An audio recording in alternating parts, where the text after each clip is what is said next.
ఆదిలాబాద్ జిల్లాలో fake సర్టిఫికేట్ల scam కలకలం రేపుతోంది. జిల్లా వాసులుగా పేర్కొంటూ ఉత్తరాది యువకులు ఆర్మీలో అక్రమంగా ఉద్యోగం పొందారు. రాజస్థాన్ కు చెందిన మనోజ్ షెకావత్ ఇంద్రవెల్లిలో నివాసం ఉంటున్నట్లు నకిలీ ధ్రువపత్రాలు సమర్పించి ఉద్యోగం పొందాడు. సర్టిఫికేట్ల పరిశీలనలో నకిలీ ఆధార్ కార్డుతో పాటు ఫోర్జరీ డాక్యుమెంట్లతో రెసిడెన్షియల్ సర్టిఫికేట్ పొందినట్లు అధికారులు గుర్తించారు. దీంతో ఇంద్రవెల్లి పోలీస్ స్టేషన్లో కేసు నమోదైంది.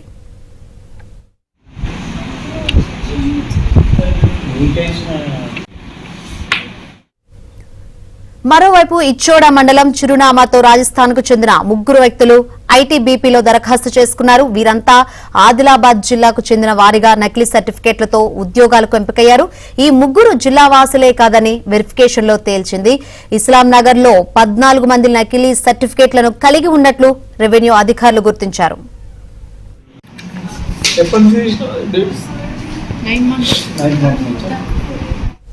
ఇక ఫేక్ సర్టిఫికేట్ల స్కామ్ బయటపడడంతో అధికారులు అప్రమత్తమయ్యారు.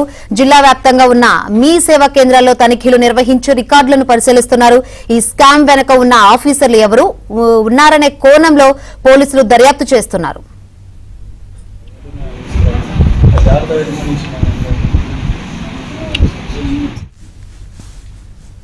మరిన్ని వివరాలు అందించేందుకు మా ప్రతినిధి మాంతయ్య సిద్ధంగా ఉన్నారు. మాంతయ్య, శంకర్, ఏదైతే ఈ సర్టిఫికేట్లకు సంబంధించి పోలీసులు పలువురు నిందితులను ఇప్పటికే వారిపై కేసులు నమోదు చేశారు. ముఖ్యంగా ఇచ్చోడ, ఇంద్రవెల్లితో పాటు బేల, తాంసి, తలమడుగు ఈ మండలాల్లో కూడా ఇలాంటి ఘటనలు జరిగినట్టు కూడా ఒక అంచనాకు వచ్చారు. ప్రస్తుతానికైతే ఇచ్చోడ మండలంలో ఎక్కువ కేసులు బయటపడతా ఉన్నాయి. పోలీసులు ఏదైతే సర్టిఫికేట్ వెరిఫికేషన్ చేశారో ఇండో కెప్టెన్ సంబంధించిన బోర్డర్ ఫోర్స్ లో ఇంటికైన వారందరికి సంబంధించి వారందరూ కూడా ఉత్తరాది రాష్ట్రాలకు చెందిన వారు. అదే సమయంలో ఇంద్రవెల్లి కూడా ఒక తనకు సంబంధించి నిర్ధారణ అయింది.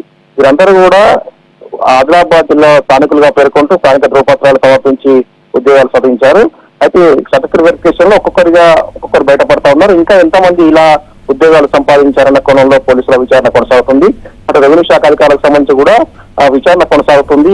వారు ఏదైతే ఈ సర్టిఫికేట్ల కోసం లోకల్ సంబంధించిన సర్టిఫికేట్ కోసం స్థానిక ధృవీకరణ పత్రం కోసం ఒక ఆధార్ పత్ర ఏదైతే ఆధార్ కార్డ్స్ ఉంటాయో అవి స్థానికంగా తయారు చేయడంతో పాటు ఇతర ఫోర్జరీ పత్రాలు కూడా బోగస్ ఇంటి నెంబర్లు వేసి వారు ఈ సంబంధించిన పత్రాలు పొందినట్టు అంచనాకు వచ్చారు. మీ సేవ కేంద్రాల్లో గుడ్డిగా వారికి ఈ సర్టిఫికేట్లు వచ్చేలా మీ సేవ నుంచి అప్లై చేయించి రెవెన్యూ కార్యాలయం నుంచి సర్టిఫికేట్లు పొందారు.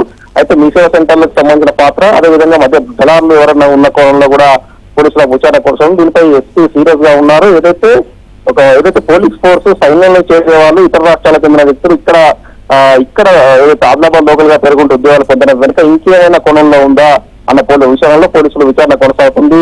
పోలీసుల విచారణలో ఇంకా మరిన్ని కోణాలు వెలుగు చూసే అవకాశం ఉంది. ప్రస్తుతానికైతే ఏదైతే రాజస్థాన్ సంబంధించిన వ్యక్తులందరి పాత్ర కూడా నిర్ధారణ అయింది. అటు రెవెన్యూ శాఖ అధికారులు కూడా పోలీసులకు ఫిర్యాదు చేశారు. కేసులు నమోదవుతా ఉన్నాయి. Shankari, right, thank you Manthaiah.